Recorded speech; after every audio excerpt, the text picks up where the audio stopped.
my honor to welcome Prime Minister Netanyahu to the White House. A very special man. He's done a great job. I want to begin by expressing our condolences to the Prime Minister and the people of Israel for the horrific Hamas rocket attack on Israeli homes this morning, which wounded 7 civilians at least, including numerous children.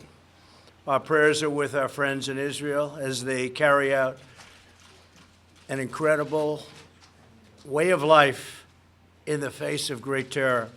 The United States recognizes Israel's absolute right to defend itself.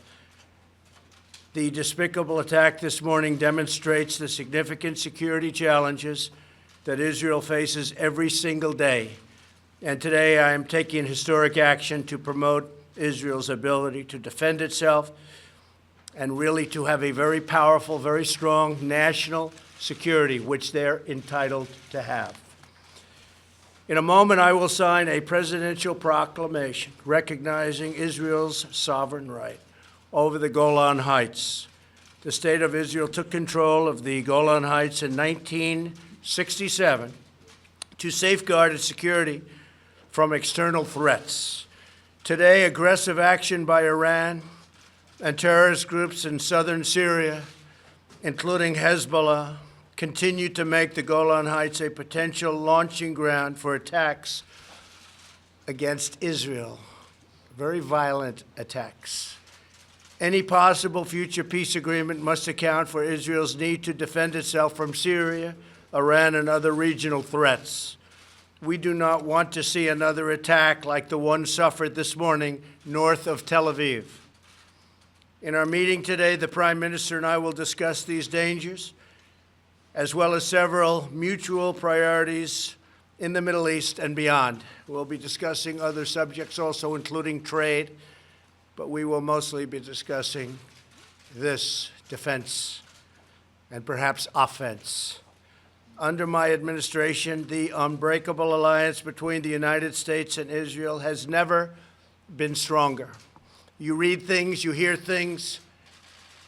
It's never been stronger. Just remember that. People talk, but it's only talk. Our relationship is powerful.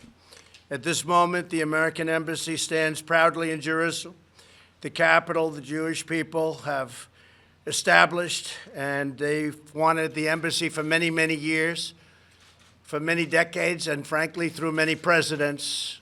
And we got it done. Not only did we get it done, we also got it built at a slight cost saving, like about $1 billion cost saving. And I want to thank Ambassador David Friedman for the job he's done, and Jason Greenblatt and Jared and everybody. They worked so hard together, so I want to thank you all. Thank you very much, Ambassador. You enjoying it? Thank you. And you love Israel?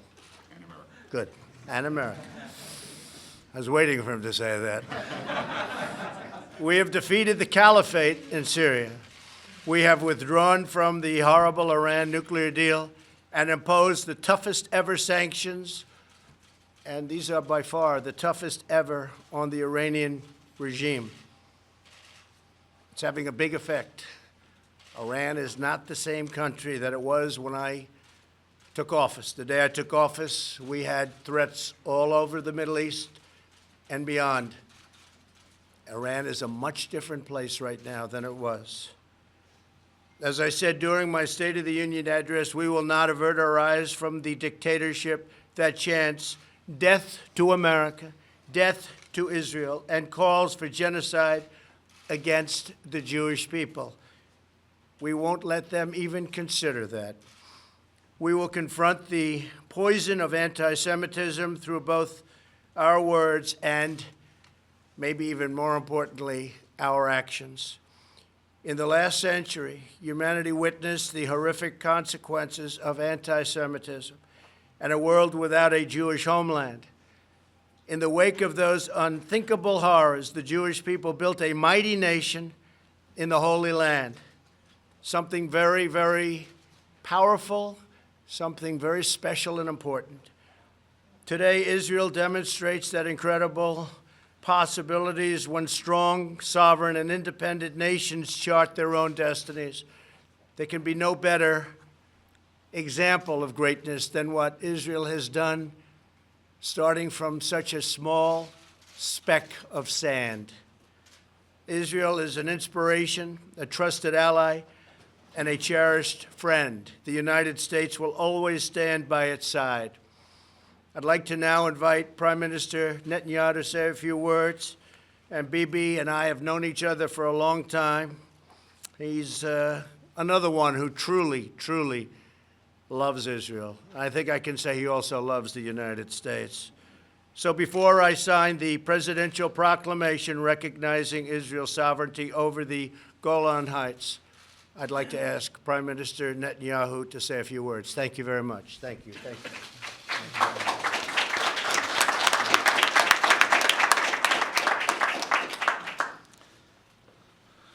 Mr. President, our dear friend Donald, you have shown consistently incredible support for Israel, for our right to self-defense.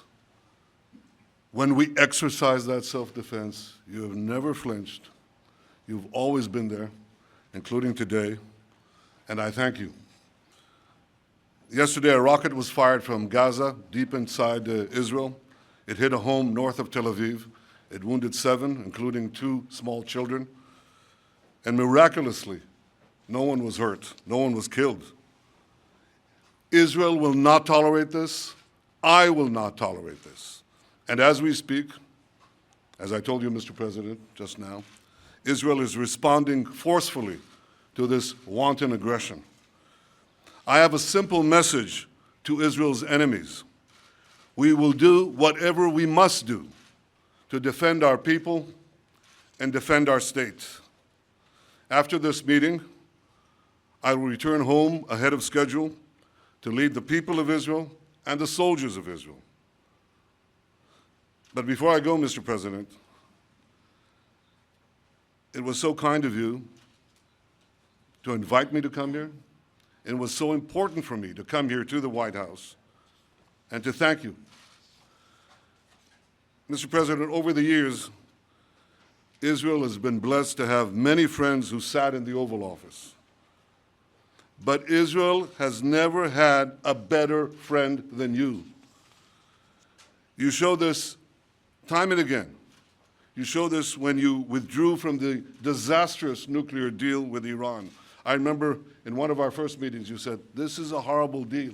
I will leave it." You said it, you did it. You showed it when you restored sanctions against a genocidal regime that seeks to destroy the one and only Jewish state. You said, "I will restore those sanctions." You said it, and you did it. You showed that when you recognized Jerusalem as Israel's capital and moved the American embassy there and gave us a tremendous ambassador. You said it, you did it. And you've showed it once again today, Mr. President, with your official proclamation recognizing Israel's sovereignty over the Golan Heights. Mr. President, ladies and gentlemen, this is truly a historic day.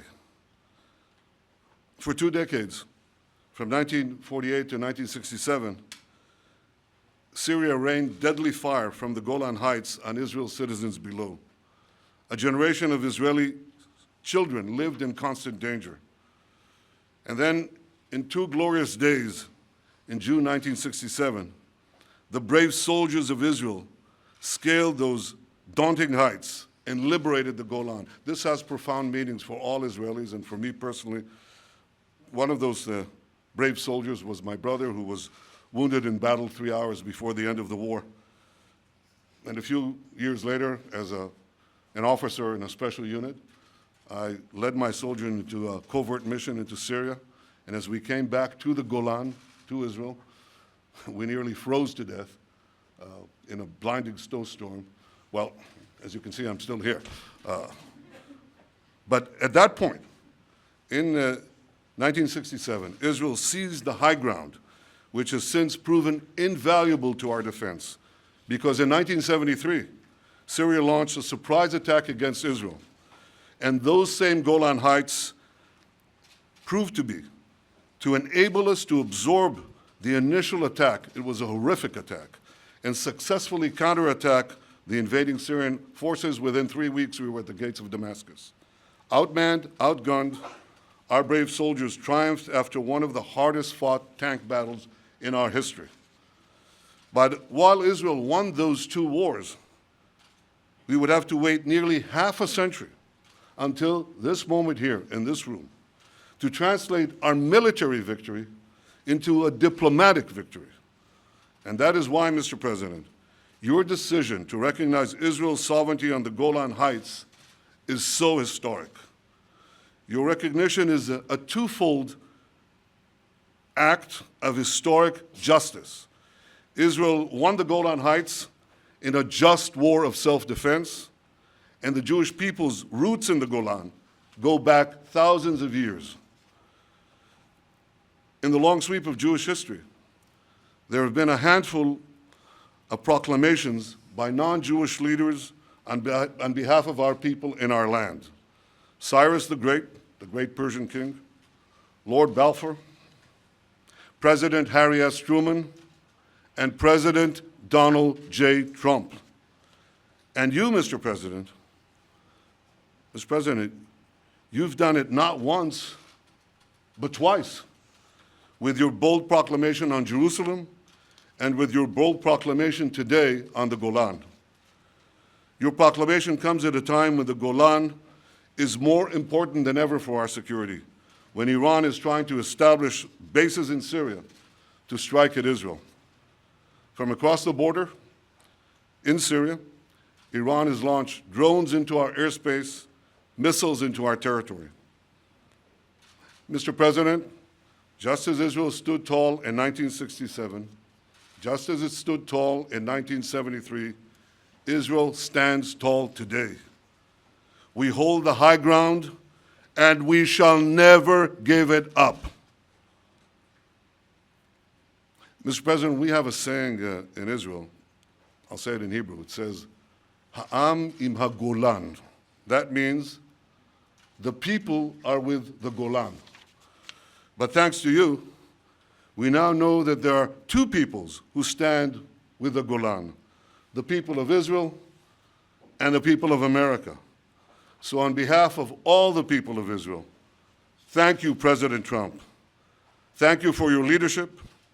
Thank you for your friendship. And thank you for all you have done to make the alliance between America and Israel stronger and greater than ever. Thank you, Mr. President.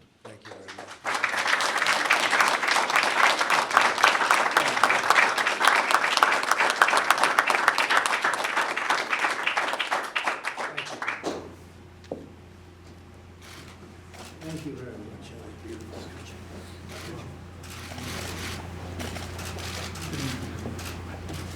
So this was a long time in the making. Should have taken place many decades ago.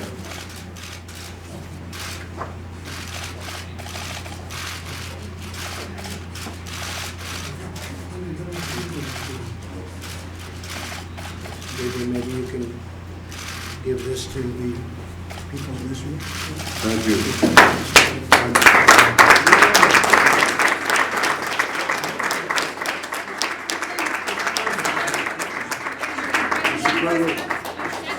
After signing this proclamation, after recognizing Jerusalem, will your deal of the century include separation of Jerusalem? Will you give Palestinians? We're talking right now, we're talking about this. Thank you very Will much. Israel Thank you, have to pay everybody. something Mr. in order to have President, this? Do you want to see Prime Minister Mr. President, Netanyahu be the I have next to Prime tell you Minister? that I brought you a case of the finest wine from the Golan.